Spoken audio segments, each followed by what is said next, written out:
Hello everyone, this is Trevor with Mando Deck Tech, and today we're going to be talking about the SCG Columbus tournament that just happened this last Saturday. We had a really interesting top 8 that I want to go over real quick, and there's a couple of new contenders to the meta that hopefully will shake up this new meta as we move into the Twilight of the Republic PQ season. So as you take a look at the top 8 here, what we're going to see is a whole lot of Jango Tarkentown. Now all of these decks were variations of the same deck. It's a Jango Space deck that we'll take a look at here in a second. And then we saw, Han 1 Yellow, which I think is really, really strong moving into the new meta. Sabine ECL, who should be running rampant right now without Boba. And then we have Kira Green and then Ray Tarkentown. All of these are decks that we've seen before, and they've just made some variations moving into the new set. The other deck that's surprising and is really exciting is that there's an Anakin Blue deck. There was also Anakin Yellow running around at the tournament, but we do have the deck list for Jango Tarkentown and Anakin Blue that we'll go over today.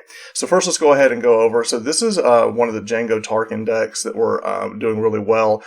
From the people that I talked to, from the coverage that I watched, this was probably the most prevalent deck that everyone was playing. Not really surprising. Bobby Sapphire over at KTOD had posted that he had won a showdown with this deck, and it's been making the rounds. It's extremely good. There were some other tournaments around, some win-a-boxes and things like that throughout the country, and Jango Tarkentown was definitely a deck that a lot of people were showcasing this last weekend.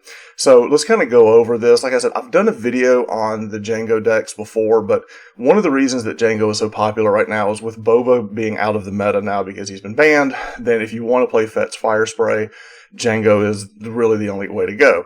So if we take a look at this deck, it's really utilizing Triple Dark Raid to bring out Ruthless Raider and Fett's Fire Spray. I mean, this is really kind of an evolution of what we saw in the end of the last meta, as Boba Space was kind of coming in with this, and now we've kind of just shifted it to being a Jango deck with some really cool additions, mainly being the Elite P-38 Starfighter. I was able to watch this stream for off and on yesterday over at McClunky Gaming, and what we saw was that the P-38 Starfighter was an MVP. Its ability to come in and immediately have an impact on the board by using Jango's ability to tap down a unit really had amazing tempo plays.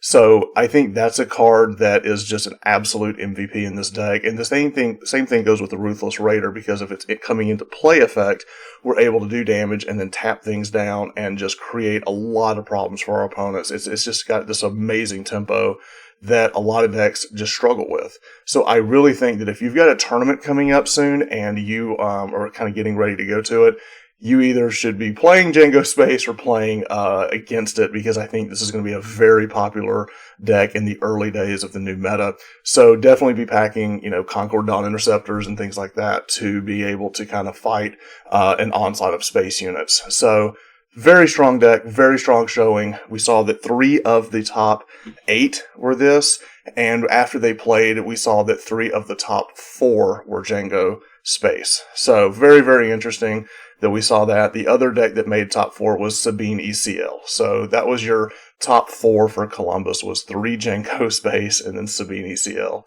And then I believe they cut that. They split the money after that, but they did play out one of the rounds for the audience watching.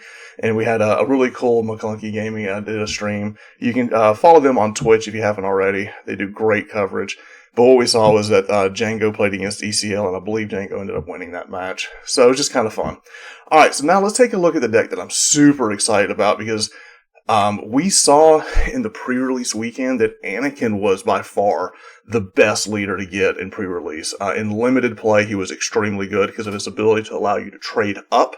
So what we saw now is there was a lot of Anakin Yellows running around at the tournament, and then there was this Anakin Blue, and this was featured on McClunky Gaming's one of their streams. I'm wanting to say maybe it was round 2 or 3 that we saw this play against a Jango Space, and that game wasn't close. Like, the Anakin player blew him out. It was a really interesting play. It was actually this deck. So when we look at this, the reason that Anakin is so strong is he allows you to do some things in combat. It's all about the value trades. And if you look, let's look at the Restored Arc 170. Like, if you use Anakin's ability, which says, attack with a unit, and if it's attacking a unit, it gets +2 to its attack, but the issue is you have to deal damage with your base. But it's not an issue because it actually powers up Anakin. So if you use that on Arc 170, who has Restore, you're kind of getting a 50% discount on the cost of this, and it allows the Restored Arc 170 to trade with a Concord Dawn Interceptor. You're trading up with that ability. You've also got Gold Squadron A-Wing, Sabine Wren, and also Quill, who with Restore, you're kind of getting a discount. The best unit to use with Anakin's ability is probably Yoda, because now Yoda is going from being a 2/4 to attacking a unit as a 4/4, and his Restore 2 completely negates the cost of Anakin's ability.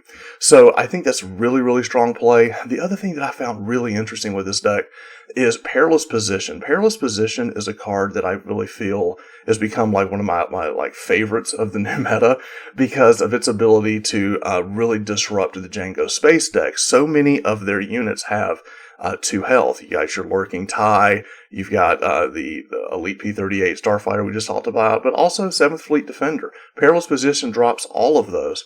And even if you use it as an ability to like try to like slow down the turn that Fire Spray comes out or the turn that Jango deploys to tap them and make them smaller, is huge. And the other thing that I love about this, and this deck is built so well, is that you have Jedi Lightsaber, you have Perilous Position, and he's running the Razor Crest, which I think is really, really cool because you're able to bring some of these upgrades back. Razor Crest has always been a card that I really, really liked. I mean, 4 for 3/4 Restore 2 is really good, but the when played ability has always been like, which upgrades can we really run with this? And I love the fact that he's got 6 main here that he can use for the Razor Crest. I think the Razor Crest is also positioned really well because of how well it can trade against a Jango Space deck. So I really like the Razor Crest. In fact, in my Pout, I've got a Pout blue deck right now that I'm using Razor Crest in Perilous Position because I like that combo so much. Now he is running Bravado, which is a card that I had talked about in my Ahsoka video, in this idea of setting up like an Alpha Strike with Bravado when your leader attacks. Because a lot of times when Anakin deploys, because there's so much damage on your base, you might be swinging for 7 or 8, and then you use Bravado and you're attacking again. That you can see 16, 18 point turns using Bravado. I heard one of the guys on stream mention how Anakin's kind of the comeback king because of this surprise attack with Bravado. And I think that's really, really, I think it's just a fun deck to play. Now, one thing that I did see is that he's running Concord Dawn Interceptors in the sideboard. And I'm just curious, in the Jango meta, would you consider maybe moving a couple of those into the main board? I did notice that he had said that the Forces with Me kind of was hit and miss throughout the day when I was looking at some of the forums that he was talking on, but I'm just curious to see if you were going to take Anakin to a local tournament or to a showdown or something. I think that Concord Dawn might be a main deck play. Overall, I love this deck. I love how the meta is shaking out as we're getting some new decks. Jango Space is definitely going to be a dominant nugget moving forward. And I also think that we're seeing a lot of new innovations, and we're still really early in the meta. Like, people are still testing. There's a lot of decks that, are still kind of finding their way. There was a Pout Blue that went 5-2 and just missed the cut, and I think that's exciting. And I'm talking about the new Pout because I've been playing that deck a ton. So I'm really interested to see where that deck goes.